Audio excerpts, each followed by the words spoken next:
Hello students. तो आज हम देखेंगे क्लास 9 का स्टैंडर्ड गणित स्टैंडर्ड का पेपर जो आया था 2024-25 में, उसका सॉल्यूशन देखेंगे।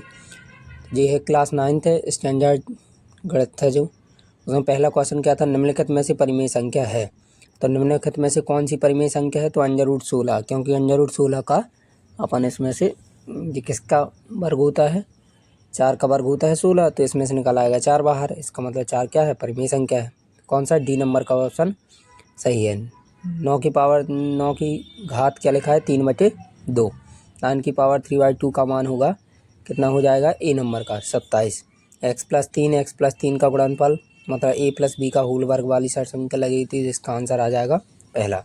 -3 और -2 बिंदु किस चतुर्थांश में स्थित है। तो ये तुम्हारा दोनों माइनस के हैं, x का और y का मान, तो ये कौन से चतुर्थांश में, तृतीय चतुर्थांश में। रैखिक समीकरण इतने का हल है, तो इसके क्या होंगे, अपरिमित रूप से अनेक हल।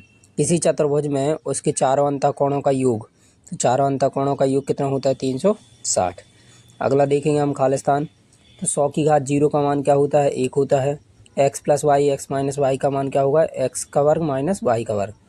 अक्षों के प्रतिच्छेदन बिंदु को मूल बिंदु कहा जाता है। यदि दो वृत्त बराबर हैं तो उनकी त्रिज्याएं भी आपस में क्या होंगी, बराबर। वे दो कोण जिनका योग 180 अंश होता है संपूरक कोण कहलाते हैं।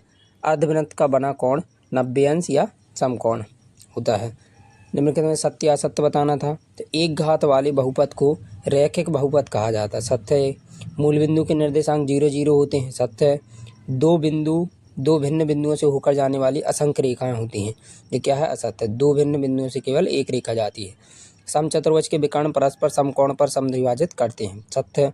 त्रिभुज के बराबर कोणों की सम्मुख भुजाएं बराबर होती हैं, सत्य है। वर्ष के कुल महीनों का 3/4 भाग 8 होता है, ये क्या है, असत्य है। क्योंकि 12 का 3/4 निकालोगे तो कितना आएगा, तुम्हारा 9 आएगा। ये 8 में क्या है, इसका गलत है। सही जोड़ियाँ, तो सही जोड़ियाँ में क्या है, सबसे छोटी अभाज्य संख्या क्या होगी, 2। ठीक, तो 0.1/10 गुणे 100 करोगे तो 10 से 10 कट गया, 0 से 0 कट गया, 10 बचा। 0.1 में 10 का गुणा करोगे तो ये आएगा 1। तो दूसरे का उत्तर कौन सा हो गया, 1। तीसरे में 0.5 और 7.4 का गुणा करोगे तो ये तुम्हारा कौन सा, 0.7, ए नंबर का जी आ जाएगा। 4/5, 1/5 -2, इसको हल करोगे चौथे वाले को तो ये आंसर आएगा -1। -18/25 को हल करोगे तो आएगा -0.72 72। एक अपरिमेय संख्या, तो अपरिमेय संख्या कौन सी है, बी नंबर की, 0.20 200 2000। ठीक, अगला देखेंगे हम क्वेश्चन क्रमांक 5वां। एक शब्द में उत्तर, तो क्या लिखा था, यदि 4 पेन की कीमत 36 है तो एक पेन की कीमत क्या होगी, 4 का भाग कर देंगे 36 में 9। ठीक, बिंदु 0-3 किस अक्ष पर है, तो y अक्ष पर स्थित है। दो चरों वाले रैखिक समीकरण का मानक रूप क्या है, ax + by + c = 0। यदि समीकरण x + 2y = 5 है और x = 1 है तो y का मान क्या होगा, तो x की जहाँ पे 1 रखेंगे हम तो y का मान क्या आएगा, 2। रैखिक समीकरण में चर राशि का उच्चतम घात क्या होती है, तो रैखिक समीकरण मतलब जिसमें घात 1 हो। 75 का पूरक का मतलब होता है जिन दो कोणों का योग 90 अंश हो, तो 75 का क्या हो जाएगा, 15। ठीक, ओके। अब इनमें से जो भी क्वेश्चन ना बनते हो आप कमेंट कर सकते हैं, वो वाला क्वेश्चन सॉल्व करके भेज दिया जाएगा।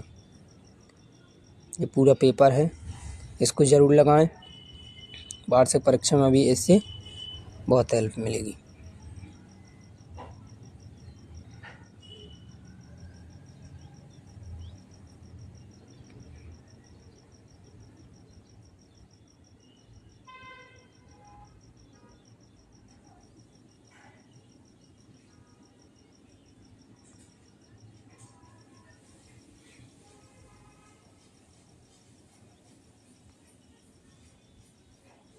ओके।